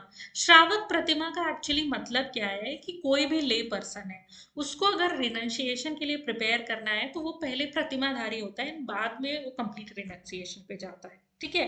और देखिए नीर ग्रंथ जो है, यानी कि बॉन्डलेस, नीर ग्रंथ का मतलब होता है बॉन्डलेस। आप देखेंगे बहुत सारे वर्ड्स जैनिज्म, बुद्धिज्म या एंशिएंट इंडिया से रिलेटेड रेगुलरली यूपीएससी में पूछे जा रहे हैं। तो नीर ग्रंथ का मतलब होता है naked, okay, because they are completely bondless, उनको कपड़े की भी जरूरत नहीं है, ठीक है ना। सो ये वाली चीजें हैं। अब देखिए एक और बात है कि स्तूप का जो कॉन्सेप्ट है वो इंडिया में बाकी रिलीजन्स में भी था। तो जैन लोगों में भी स्तूप का कॉन्सेप्ट है, तो जो कंकाली टीला है मथुरा में, ठीक है, वो ये चीज दिखाता है कि स्तूप की पूजा या स्तूप का जो वेनरेशन है वो एक्सक्लूसिवली कोई बुद्धिस्ट प्रैक्टिस नहीं था। It exist on Jainism also, ठीक है। बाद में इंस्क्रिप्शन में और बाकी जो लेटर टेक्सचुअल एविडेंस है, तो ये जो कंकाली टीला मिलता है जो जैनिज्म का स्तूप है, ठीक है ना, जैनिज्म में जो स्तूप्स हैं वो आपको मिलता है कहाँ पे, मथुरा में जो मिलता है उसे कहते हैं देव निर्मित स्तूप, क्योंकि ऐसा माना जाता है कि उसे देवों ने बनाया है। Okay, so this is the thing. अब देखिए जैन केव्स आपको मिल जाएंगे उदयगिरी में, खांडगिरी में, ठीक है। उदयगिरी खांडगिरी कहाँ है, ये है पुरी डिस्ट्रिक्ट में, उड़ीसा में, just about 6 kilometre from Bhubaneswar, ठीक है, and not far from the site of Shishupalgarh. तो देखिए ये सबसे oldest Jain rock cut caves हैं। अब देखिए ये जो केव्स हैं ये सैंड स्टोन केव्स हैं। तो अभी देखिए सैंड स्टोन केव्स जो हैं these are not easy to excavate, क्योंकि ये बहुत सूटेबल नहीं होते इंट्रिकेट कार्विंग के लिए, क्योंकि sandstone is not that stable. Okay, तो देखिए हाथी गुम्फा इंस्क्रिप्शन आपको मिल जाएगा ये उदयगिरी खांडगिरी केव में, केव नंबर 14 पे, ठीक है। और देखिए ये जो केव्स हैं, है ना, ये कनेक्ट करते हैं महामेघवना of Chedi dynasty of Kalinga, ठीक है ना। वैसे हाथी कुंभ इंस्क्रिप्शन आप जानते होंगे किंग खरावेला से रिलेटेड है, ठीक है। बट ये केव नंबर 14 जो है यहाँ पे महामेघवना of Chedi dynasty of Kalinga उनका जिक्र है, ठीक है। अब देखिए जैसे आप देखेंगे अगर आपने बुद्धिस्ट केव्स के बारे में पढ़ा होगा, ठीक है ना, तो बुद्धिस्ट केव्स में आपको अ, बहुत सारे रॉक कट श्राइन्स मिलते हैं, ठीक है, आपको कॉन्ग्रीगेशन हॉल मिलते हैं। लेकिन देखिए उदयगिरी खांडगिरी केव में आपको कॉन्ग्रीगेशन हॉल्स और रॉक कट श्राइन्स नहीं मिलते बुद्धिस्ट केव जैसे, ठीक है। So this is a difference between Udayagiri Khandagiri cave जो उड़ीसा में मिलेंगे and बाकी आपको वेस्टर्न घाट्स में जो केव्स मिलेंगे, ठीक है। फिर देखिए जो स्कल्पचरल डेकोरेशन है उदयगिरी खांडगिरी केव का, उसमें देखिए ऑर्नामेंटेशन स्टाइल में अर्ली बुद्धिस्ट स्टाइल से ना काफी सिमिलैरिटी आपको मिलेंगी। आपको हनी सकल डिजाइन मिलेगा, आपको विंग्ड एनिमल्स मिलेंगे, ठीक है, आपको सिंबल्स मिलेंगे जैसे Nandipada, Shrivatsa, swastika symbols, trees, lotuses, snake, horse, lion, elephant. ये इंडिया में मोस्टली सभी रिलीजन्स में बहुत ज्यादा इंपॉर्टेंट है। ओके, इंडियन रिलीजन्स में ये सिंबल बहुत ज्यादा इंपॉर्टेंट है। लेकिन अगर आप देखेंगे आपको जो वेस्टर्न घाट में केव्स हैं वहां पे आपको बुद्ध की या बाकी जो बुद्ध में और भी जो डीटीज हैं उनकी लाइफ के सीन्स डिपिक्टेड मिल जाएंगे या उनकी माइथोलॉजी के सीन्स डिपिक्टेड मिल जाएंगे। लेकिन उदयगिरी खांडगिरी केव में आपको तीर्थंकर की लाइफ से रिलेटेड या जैन माइथोलॉजी से रिलेटेड कोई भी डिपिक्टेड सीन्स नहीं मिलते हैं। Okay, so this is a difference between Udayagiri and Khandagiri cave. And देखिए रानी गुफा जो है उदयगिरी और खांडगिरी में, you can see this. Okay, so this is the largest and best preserve two storey large rectangular courtyard, okay है। इसमें तीनों साइड पे सेल्स हैं। सो ये उदयगिरी खांडगिरी केव का बहुत ही इंपॉर्टेंट फीचर है, ठीक है। एंड देन देखिए अगर आप देखेंगे कि कंकाली टीला जो है वो एंशियंट टाइम में जो मथुरा में है, so it is a very important because आपको large number of Jain images मिल जाएंगे। यहाँ पे आपको पिलर फ्रैगमेंट्स मिल जाएंगे with 4 standing tirthankaras with long arm cards on the 4 sides, okay है। और तीर्थंकर की इमेज आपको मिल जाएगी। तो यहाँ पे आपको इमेजेस मिलते हैं कंकाली टीला जो हम मथुरा में बात कर रहे हैं, ठीक है। फिर बहुत सारे आपको जैन इंस्क्रिप्शन मिलेंगे मथुरा में जहाँ पे ये बताया जाता है कि विमेन एज अ डोनर उनका बहुत ही सिग्निफिकेंट पार्टिसिपेशन था जैनिज्म में, ठीक है। तो जो भी रिच वाइज होती थी, मर्चेंट की, हाउस होल्डर्स की, ज्वेलर्स की, बैंकर्स की, विलेज हेडमैन की, दे यूज टू डोनेट, है ना, और वो डोनेट करती थी under the influence of nuns. Actually जो नन्स हैं जैनिज्म में उनका एंशियंट टाइम में जैनिज्म को स्प्रेड करने में काफी इंपॉर्टेंट पार्ट रहा है, ठीक है। फिर देखिए जैनियों के हरिवंश पुराण के बारे में हम ऑलरेडी बात कर चुके हैं। इसके अलावा एक और बुक है जिसे कहते हैं तिलोया पनाती, ठीक है। तिलोया पनाती और हरिवंश पुराण में एक्चुअली क्या है, पॉलिटिकल क्रोनोलॉजी है, ठीक है ना। तो ये वाली चीज है, ऑलरेडी हम बात कर चुके हैं हरिवंश पुराण के बारे में। These are the two important books. Okay, अब देखिए और आपको जैन इमेजेस कहाँ मिल जाएंगी? देखिए, Vidisha is an important centre for Jainism, तो आपको वहाँ पे जैन तीर्थंकर्स की इमेजेस मिल जाएंगी, ठीक है, जो कि महाराजा धीराज रामगुप्त ने वहां पे इंस्टॉल करवाई थी। ओके। एंड देखिए, एक और टेक्स्ट है जैनिज्म में जो इम्पोर्टेंट है, उसका नाम है कुवल्यमाला। कुवल्यमाला, ठीक है। ये 8th सेंचुरी जैन टेक्स्ट है। इसमें एक किंग की बात करी हुई है, तोरामन की, ठीक है। तो ये बात करी हुई है कि चेनाब रिवर के बैंक्स पे, ठीक है ना, तोरामन जो कि एक हुन चीफ है, उसने जैनिज्म को अपनाया था, है ना। एंड हुन चीफ जो तोरामन है, उसने वेस्टर्न इंडिया के लार्ज पार्ट कॉन्कर करे हुए थे, है ना। और सेंट्रल इंडिया में ईरान के आसपास, Iran is in like MP, okay. So Iran के आसपास का सेंट्रल इंडिया में भी एरिया ये हुन चीफ ने एक्वायर कर रखा था, but he converted to Jainism. ऐसा कौन सी बुक क्लेम करती है? कुल कुलय माला, ठीक है, कुलय माला, ओके। एंड न्यूमिस्मैटिक्स एविडेंस, मतलब कॉइन्स के एविडेंस भी ये सजेस्ट करते हैं, है ना, कि उत्तर प्रदेश, राजस्थान, पंजाब, कश्मीर में भी तोरामन की मतलब उसका वर्चस्व रहा होगा, ओके। And during 4th and 5th centuries, ठीक है, श्वेतांबर लोगों की काउंसिल होती है, मथुरा में होती है, वल्लभी में होती है, और वहां पे कैनन्स को कोडिफाई किया जाता है, ठीक है। तो मथुरा की जो काउंसिल है, उसको प्रिसाइड किया था खांडील और स्कांडील ने, ठीक है। और जो वल्लभी की काउंसिल है, उन्हें प्रिसाइड किया था नागार्जुन ने, ठीक है ना। और बाद में वल्लभी में एक और काउंसिल होती है। फिर देखिए, धीरे धीरे करके श्वेतांबर और दिगंबर भी सब डिवाइड होना चालू हो जाते हैं, ठीक है। तो देखिए, जैनिज्म का डिवीजन है श्वेतांबर और दिगंबर्स में, and then there is subdivision of Jainism, ठीक है ना। तो सब डिवीजन नॉर्थ में क्या कहलाता है? कुल, शाखा, गच्छास, ठीक है।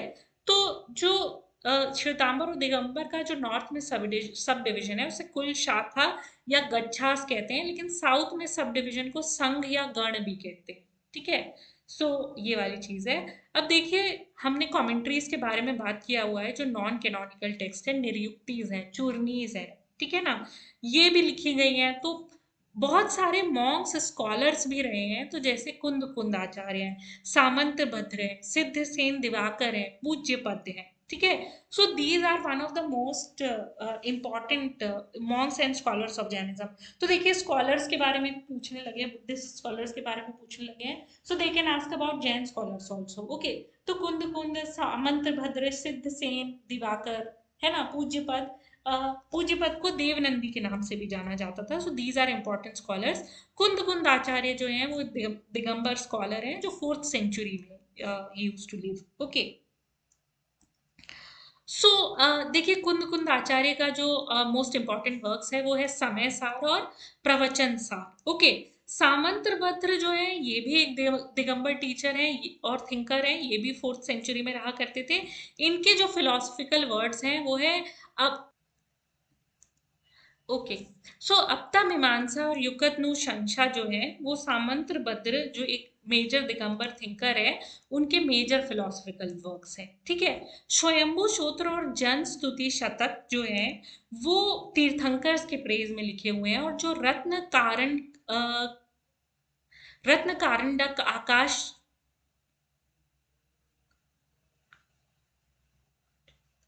और जो रत्न और जो रत्न कारण आकाश्रव चर है, that is a treatise on ethics for Jain laity, okay. रत्न कारण आकाश्रव चर is a treatise on ethics for Jain laity. Okay, so these are the books on Jainism. Then सिद्ध सेन दिवाकर आते हैं, है ना। ही is also a skilled logician. इनके जो इम्पोर्टेंट वर्क्स है, वो न्याय अवतार है। और सो सिद्ध सेन दिवाकर जो जो कि एक स्किल्ड लॉजिशियन है, इनके इम्पोर्टेंट वर्क्स क्या है? न्याय अवतार और सम्मति तर्क सूत्र, ओके। तो ये जो दो मेजर बुक्स है, ये सिद्ध सेन दिवाकर को बिलोंग करती हैं, ठीक है। और जो सम्मति तर्क सूत्र है, इसमें अनेकांतवाद की डॉक्ट्राइन को एक्सप्लेन किया हुआ है on the basis of logic, ठीक है ना।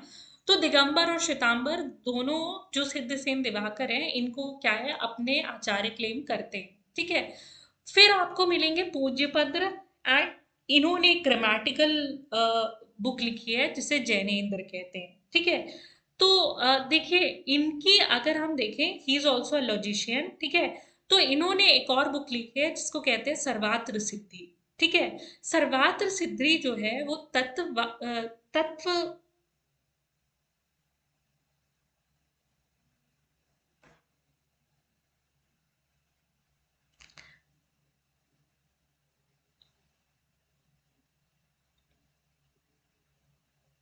ठीक है।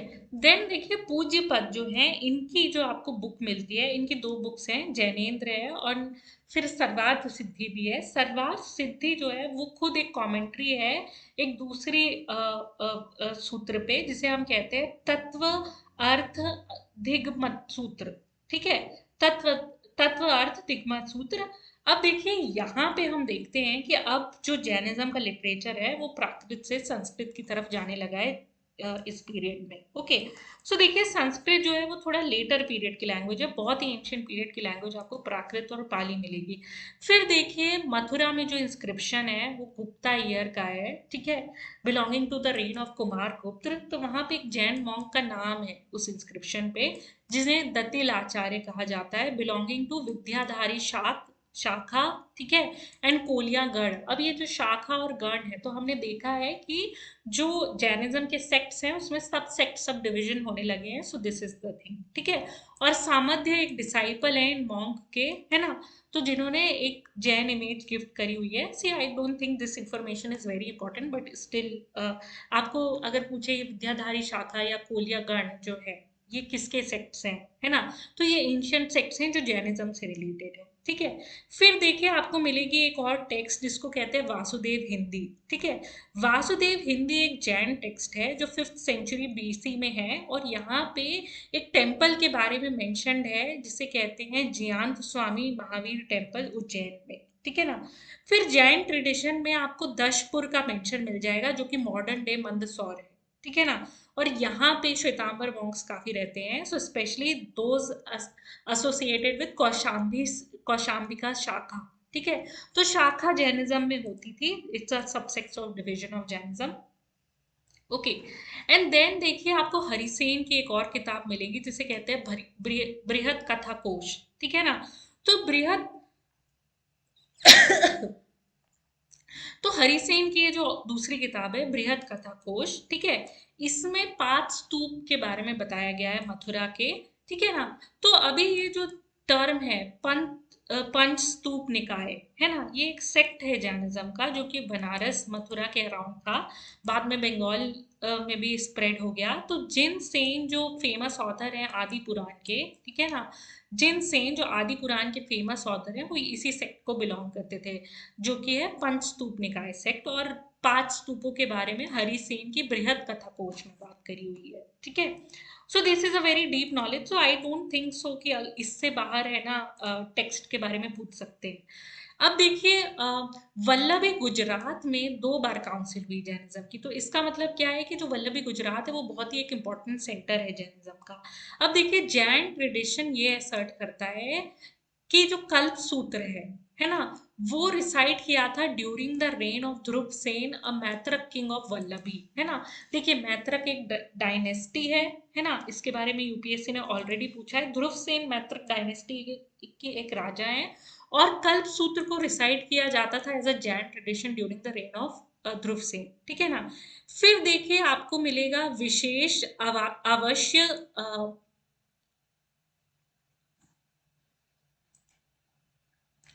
फिर देखिए, आपको मिलेगा विशेष आवश्यक भाष्य, ठीक है। ये विशेष आवश्यक भाष्य है, ये जिन भद्रगानी है, इन्होंने कंपोज किया हुआ है 7th सेंचुरी में वल्लभी में, ठीक है। और ये जो किंग है उस समय शील आदित्य किंग थे, ठीक है ना। तो टेक्स्ट इंपॉर्टेंट है क्या, विशेष आवश्य, नाम ही टेक्स्ट में इंपॉर्टेंट है, विशेष आवश्य आवश्यक भाष्य ऑफ जिन भद्रगानी, ठीक है ना, 7th सेंचुरी में कंपोज किया गया है। फिर देखिए, कुलयमाला और विविध तीर्थ कल्प, ठीक है, कुलयमाला और जो विविध तीर्थ कल्प है, ये जैन टेम्पल्स के बारे में रिफर करते हैं जो कि गुर्जर देश में है, ठीक है ना। सो ये वाली चीज़ है। सेवरल जैन इमेजेस वो वल्लभी में पाई जाती हैं। फिर देखिए हरिवंश पुराण फिर से आ गई, जो कि परिशिष्ट पर्वन की है, ठीक है। तो हरिवंश जो पुराण है 8th सेंचुरी की, उसमें एक पारसनाथ के टेम्पल के बारे में बात होती है, ठीक है। पारसनाथ के टेम्पल में हरिवंश पुराण जो है ना 8th सेंचुरी की, उसमें पारसनाथ टेम्पल के बारे में बात होती है, जो कि एक किन नन्ना है, उन्होंने बिल्ड करी हुई है ना। और ये एक दिगंबर टेम्पल है। फिर जिन सेन, ठीक है, जिन सेन मेंशन करते हैं Digambar temple of Shantinath at near Girnar. So basically ये जो सारी प्लेसेस हैं वो जैनिज्म से एसोसिएटेड हैं, ठीक है ना। एंड देखिए लिटरली रेफरेंस और स्कल्पचरल रिमेन्स हमें पता ये बताते हैं कि जो जैनिज्म है वो राजस्थान और महाराष्ट्र के एरियाज में अच्छा खासा स्प्रेड हुआ हुआ था, ठीक है। अब देखिए जैन काउंसिल या संगम जो है, ऐसा माना जाता है कि एक वज्र नदी है, उनके टाइम के दौरान मदुरै में 5th सेंचुरी में जैन काउंसिल या संगम हुआ था, ठीक है ना। सो जो कर्नाटका है, it is an another important Jain sector, ठीक है। फिर इम्पोर्टेंट जैन टीचर्स जो हैं, जो कुंद कुंद आचार्य हैं, इनको सदनर्स माना गया है, ठीक है। सर्ट कुछ ऐसे ट्रेडिशन है जो सिद्ध सेन दिवाकर और सामंतभद्र को भी साउथ से मानते हैं, ठीक है ना। फिर आप देखेंगे जैनिज्म जो है, इनको रॉयल पेट्रनेज मिला, काफी मिला। 8th सेंचुरी टेक्स्ट जो है कुलयमाला है ना, बाई उद्योतन सूरी, है ना। इन्होंने क्या सजेस्ट किया हुआ है कि हुन रूलर जो तोरामन है, इन्होंने जैनिज्म को पेट्रोनेज एक्सटेंड किया, और वो चेनाब रिवर के किनारे खुद भी जैनिज्म को उन्होंने अपनाया हुआ है, ठीक है। फिर देखिए कर्नाटका में कादम्बा की जो डायनेस्टी है, उन्होंने भी जैनिज्म को पेट्रोनाइज किया हुआ था। उन्होंने अपने इंस्क्रिप्शन में भी जैन सेक्ट्स के बारे में बात करी हुई है, जिसमें नीर ग्रंथा है, श्वेत पाठ है, जापानी है, कुरचक्का है। तो ये सारे क्या है, जैन जैन सेक्ट्स हैं, ओके। सो जैन सेक्ट्स का नाम इंपॉर्टेंट हो जाता है, वो नाम पूछ लेते हैं यूपीएससी में, है ना। तो हमारे लिए क्या इंपॉर्टेंट जैन सेक्ट्स हो गए, निर्ग्रंथा हो गए, श्वेत पाठस हो गए, जापानियाज हो गए, कुरचकास हो गए, ठीक है ना। फिर देखिए बहुत सारे मेटल स्कल्पचर्स जो हैं चौसा बिहार में मिलते हैं, तो वहां पे आपको तीर्थंकर के फिगर्स भी मिल जाएंगे, ऋषभ देव के फिगर मिल जाएंगे आपको। फिर जैन टेक्स्ट है ना, जिसका नाम है षट स्थान स्थानक प्रकरणा, ठीक है। ये किसने लिखी है, ये जिनेश्वर सूरी ने लिखी है। इन्होंने जैन मर्चेंट्स के लिए एथिकल कोड लिखा है कि जैन मर्चेंट्स को क्या एथिकल कोड फॉलो करना चाहिए। ये किस में बताया हुआ है आपको, षट स्थानक प्राकरण ऑफ जिनेश्वर सूरी ने बताया हुआ है आपको, ठीक है। So this is the thing. चलिए अब देखिए कुछ फॉरेन राइटर्स ने भी, जुआन जांग जैसे हैं जो चाइनीज स्कॉलर हैं, उन्होंने दिगंबर सेक्ट के बारे में बताया हुआ है कि दिगंबर सेक्ट जो है वो श्वेतांबर सेक्ट से ज्यादा वाइड स्प्रेड था, ठीक है। फिर जैन स्टैब्लिशमेंट को रॉयल पेट्रोनेज गुजरात में छापा किंग से और परामर किंग से भी मिलता था। पेनिनसुलर इंडिया में गंगा, राष्ट्रकूटा, चालुक्य, कादम्बा, ये सारे जैन जैन स्कॉलर के को पेट्रोनेज उन्होंने प्रोवाइड किया हुआ है, ठीक है। फिर देखिए और थोड़े हम जैन फिलोसफर्स के नाम अगर जानना चाहें, ठीक है, तो अकलंक हैं, हरिभद्र हैं, विद्या आनंद हैं। अकलंक जो है वो ऑथर हैं तत्व अर्थ राजवर्तिका की, ठीक है। ये Tattva Artha Rajavartika, he was also a skilled logician and he seem to have lived in 8th century. फिर हरिभद्र आपको मिल जाएंगे, he is also a logician and his work also include commentary on Dignaga Nyaya प्रवेश, ठीक है। तो आपको एक और बुक का नाम मिल जाता है, न्याय प्रवेश है दिनांक, और उन्होंने कमेंट्री करी हुई है, ठीक है। सो हिज अनेकांत जय पाठक, ठीक है। अनेकांत जय पाठक जो हरिभद्र की ही किताब है, उन्होंने वहां पे बुद्धिस्ट और ब्राह्मणिकल डॉक्ट्राइन्स का कुछ रेफ्यूटेशन किया हुआ है, ठीक है ना। विद्या आनंद 9th सेंचुरी में रहते थे, पाटलिपुत्र को बिलोंग करते थे, ठीक है। और उनकी जो वर्क्स हैं उसमें क्या है, अप्तमिमा सलाम कृता, है ना, जिसमें कि डिस्कशंस ऑफ प्रिंसिपल्स या लॉजिक है, ठीक है। तो और जो दूसरे हमें जैन फिलोसफर्स मिलते हैं, अकलंक मिल जाते हैं, हरिभद्र मिल जाते हैं, विद्या आनंद मिल जाते हैं। अकलंक की हम बात करें तो तत्वार्थ जब तत्व अर्थ रजवाटिका वर्तिका के ये ऑथर हैं, ठीक है ना।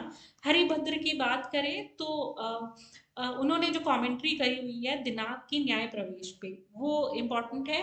फिर अनेकांत जय पाटिका इम्पोर्टेंट है उनकी, क्योंकि उन्होंने वहाँ पे बुद्धिस्ट और ब्राह्मणिकल थीम्स का रेफ्यूटेशन किया हुआ है। विद्यानंद पाटलिपुत्र के हैं। अपतामिमान और सलाम कृत जो है ये इनकी एक बुक है। और यहाँ पे प्रिंसिपल्स और लॉजिक का डिस्कशन हुआ हुआ है, ठीक है। एंड देन आदि पुराण है। ओके, आदि पुराण के बारे में आप ऑलरेडी जानते हैं, जिनसेन गुणभद्र हैं, इनकी लिखी हुई है, ठीक है। और इसमें देखिए आदिनाथ के बारे, भगवान आदिनाथ के बारे में तो बताया हुआ है। इसके अलावा इन्होंने लाइफ साइकिल रिचुअल और संसारा के बारे में भी बताया हुआ है, ठीक है, संस्कार के बारे में भी बताया हुआ है, जो कि ब्राह्मणिकल इन फॉर्म है, लेकिन अब उनको डिस्टिंक्ट जैन मीनिंग दे दिया गया है यहाँ पे आदि पुराण में, ठीक है। फिर देखिए जैसे आदि पुराण में जैसे बाकी जगह प्रिजुडिसेस हैं इंडियन सोसाइटी में कास्ट बेस, वैसे ही जैन टेक्स्ट भी प्रिजुडिसेस से फ्री नहीं है। Okay, so these are all the things related to Jainism. I think this was a very elaborate video. And देखिए आपसे क्वेश्चन बन जाएंगे इस वीडियो को फॉलो करके।